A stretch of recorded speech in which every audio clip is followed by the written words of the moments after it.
deuxième partie du débriefing F1 sur motorstv.com avec cette fois-ci des questions qui vont peut-être au-delà du Grand Prix d'Espagne, Jean-Luc. Surtout qu'il y a Monaco qui se profile à l'horizon. Oui. Les premiers essais, c'est dès jeudi. Bon, alors, le cas Massa, j'ai envie de dire. Il y en a beaucoup qui s'interrogent. Flo 62 notamment, qui pose la question franchement. Massa est-il un boulet pour Ferrari? C'est un peu dur, mais enfin bon, on a bien compris qu'il y a un plan dedans. Et Dr Drid, qui relaie une question que beaucoup se posent. Kubica, t'as entendu parler de cette rumeur qui serait peut-être sur les rangs pour aller chez Ferrari?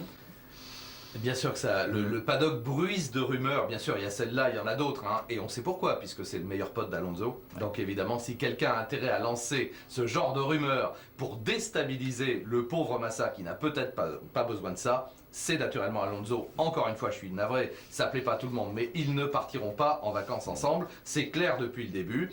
Alonso, c'est le patron, il est chez lui, là maintenant il a marqué son territoire, l'écurie Ferrari, elle est à lui, donc après tout, il préfère avoir un équipier qu'il apprécie, même humainement. Alors Massa, il a rien contre lui, mais il a rien pour. Alors, effectivement, on a intérêt, et peut-être du côté de Kubica également, à faire bruisser quelques rumeurs, à dire « je suis contacté ». Bon, c'est possible, je sais pas, là aussi, c'est dans la tractation des motorhomes. En tout cas, c'est pas sympa pour Massa, qui est un type sympa, j'y reviens, qui sort quand même d'un crash énorme, il faut toujours le rappeler, qui n'est pas, je dirais, dans la douleur ni dans le déshonneur, il donne le meilleur. Alors je pense également que la Ferrari a évolué dans le sens que souhaitait Alonso, on en revient un petit peu à ce qu'on disait à propos de Mercedes, donc vraiment Alonso a la voiture qu'il souhaite ou qu'il souhaiterait, bon même s'il y a encore à progresser, et le pauvre Massa, lui, à l'inverse, a déclaré exactement « je ne sens plus ma monoplace, je la sens de moins en moins depuis le début de la saison, chacun en tirera les conséquences qu'il veut, mais je pense qu'effectivement on travaille en faveur d'Alonso qui, rappelle-toi, ce dépassement, on en reparlera longtemps à Bahreïn,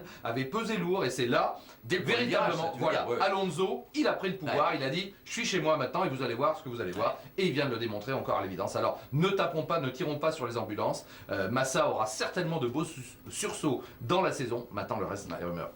Alors toujours à propos de Ferrari, Tamouk, T-A-M-O-O-O-K, il y a 3 O, oui, a été choqué par la dangerosité du système F2 chez Ferrari, où on voit les pilotes parfois lâcher le volant. Tu l'as vu ça? Oui. Tu sais qu'on a rebaptisé ce système, je vais vous la faire, fucking duck. Je parle pas anglais, donc je sais pas ce que ça veut dire. Chacun traduira comme il veut. Bon, c'est un gros. Moi, ça m'étonne toujours quand même dans ce monde de technologie. Alors je sais bien qu'on n'a pas le droit d'avoir un système automatique ou un système géré électroniquement ou mécaniquement, c'est le pilote qui doit intervenir. Enfin, imaginez quand même dans un monde de technologie où on dépense des millions, des dizaines de millions d'euros pour élaborer l'aérodynamique qui pèse tellement lourd, on a un trou dans l'habitacle et alors d'un côté on le bouche avec le genou du côté de McLaren, on y met la main avec je sais pas qui, comme j'ai dit à Patrick, heureusement que le reste est interdit. Enfin non mais là on est en plein délire, moi je me demande avec quoi ils vont finir par boucher ce trou. Alors, j'avoue que là, il faudrait se perdre, évidemment, dans les cheminements aérodynamiques internes et externes de la monoplace, parce que c'est quand même dans l'habitacle que l'on bouche ce fameux trou pour conduire l'air à l'air. Moi, je trouve ça très dangereux, effectivement, pour reprendre la question.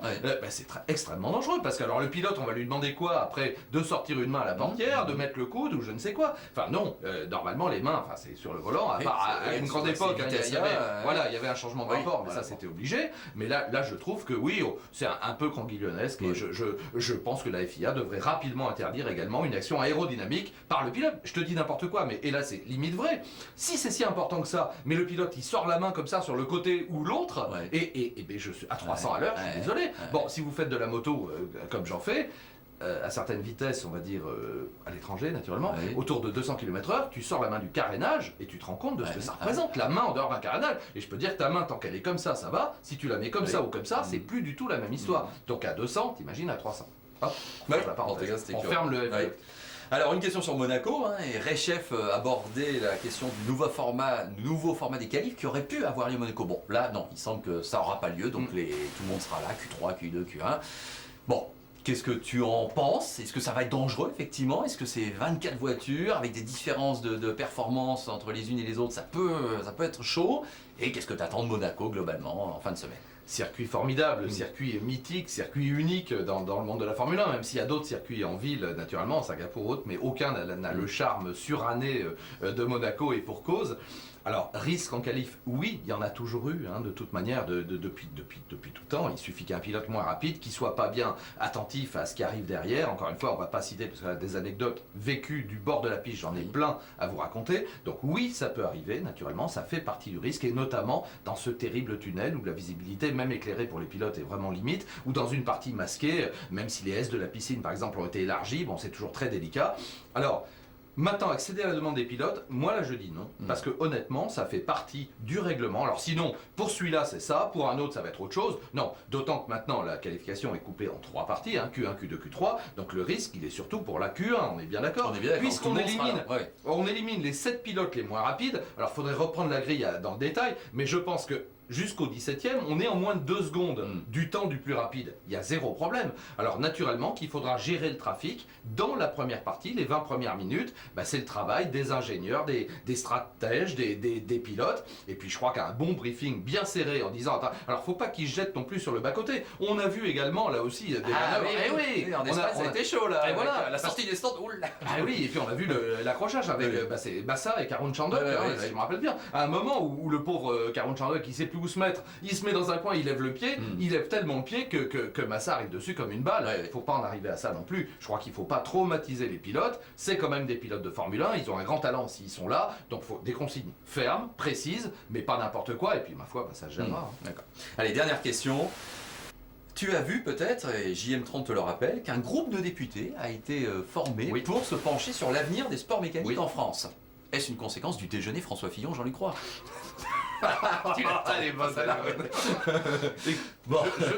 J'aimerais, je suis à disposition du Premier ministre ou même de la commission parlementaire pour modestement éclairer, mais là je suis sérieux, je pense que moi et d'autres, bien évidemment, on connaît le sport mécanique, nous connaissons les sports mécaniques, je connais aussi très bien la moto, donc on pourrait avoir voix au chapitre. Alors maintenant, moi je suis ravi dans un premier temps que effectivement nos parlementaires se penchent sur cette véritable question et sur ce scandale, je pèse mes mots, du fait que le Grand Prix de France n'a plus lieu, n'est plus inscrit au calendrier. Il faut absolument qu'un grand pays de sport mécanique, avec 3 constructeurs, des grands annonceurs, un passé automobile, et à nouveau son Grand Prix. Voilà, c'est fait. Maintenant, tout ce qui pourra aller dans ce sens-là, et là aussi, tout ce qui pourra permettre de sortir les sports mécaniques de l'espèce de ghetto dans lequel les verdâtres, je les appelle comme ça, essaient de nous enfermer. Encore une fois, on est tous des écolos, et moi je roule au GPL avec mon véhicule depuis longtemps, donc il faut arrêter de nous la jouer. Ils n'ont pas le monopole de la protection de la nature. Je n'ai jamais de ma vie jeté un papier par terre, etc. Bon, on arrête. On n'est pas là pour faire des déclarations de foi à la main sur le cœur. On est là pour construire ensemble. Les sports mécaniques, ce sont des sports comme les autres, et moi je suis navré. Le bilan, le fameux bilan carbone et bilan CO2, quand on met tout en perspective, les sports mécaniques sont infiniment moins polluants que d'autres sports beaucoup plus populaires. Je vais les citer, le rugby, le tennis et bien évidemment le football, parce qu'on déplace beaucoup plus de gens, il faut le dire, et c'est pas une attaque contre mes confrères et tous les passionnés de foot, on peut être passionné de tout, mais je veux dire, relativisons, quoi. Là, ils ont bon dos les sports mécaniques, alors bravo à cette commission de parlementaires et espérons que ça permettra de faire avancer les choses. C'est vrai que par rapport à l'absence d'un Grand Prix en France, j'ai lu, je sais plus sur quel papier, mais c'était Acide. Ah, si seulement on avait un Premier ministre fan de sport mécanique et un président de la FIA de notre nationalité. Ah bah oui, c'est le cas. Bah oui, ça y est. Oui. Donc c'est vrai que dans l'absolu, oui, quand même, il y aurait bien de la place pour un Grand Prix. On y croit. On y croit. En tout cas, là, je fais pas d'indiscrétion. François Fillon, clairement, m'a dit que c'était un des dossiers prioritaires pour lui. Vraiment. Bon, il a d'autres dossiers très graves à traiter pour la vie de tous les jours, plus importants, soyons clairs. Mais c'est un dossier qui lui tient énormément à cœur. Et je suis persuadé, on le saura ou on le saura pas, qu'il ne sera pas pour rien dans le fait, parce que, encore une fois, j'y crois jusqu'au bout, que ça reviendra. Alors malheureusement, là, le temps passe. Il faut aller très vite. 2011, on n'en parle plus. Mais 2012, il faudra y arriver. Et puis citons évidemment la présence de Jean Todt, comme tu le disais, à la tête de la FIA. Jean Todt est français, il le revendique. Et c'est un passionné de sport mécanique, c'est un professionnel, on y croit également. Voilà. Allez, ce sera le mot de la fin. Alors, lundi prochain, Grand Prix de Monaco, l'actu, tout ce qui se sera passé dans les rues. Alors là, je peux vous dire, on va encore avoir bien des choses à dire. Merci de votre fidélité et donc à bientôt sur motorcv.com. Salut.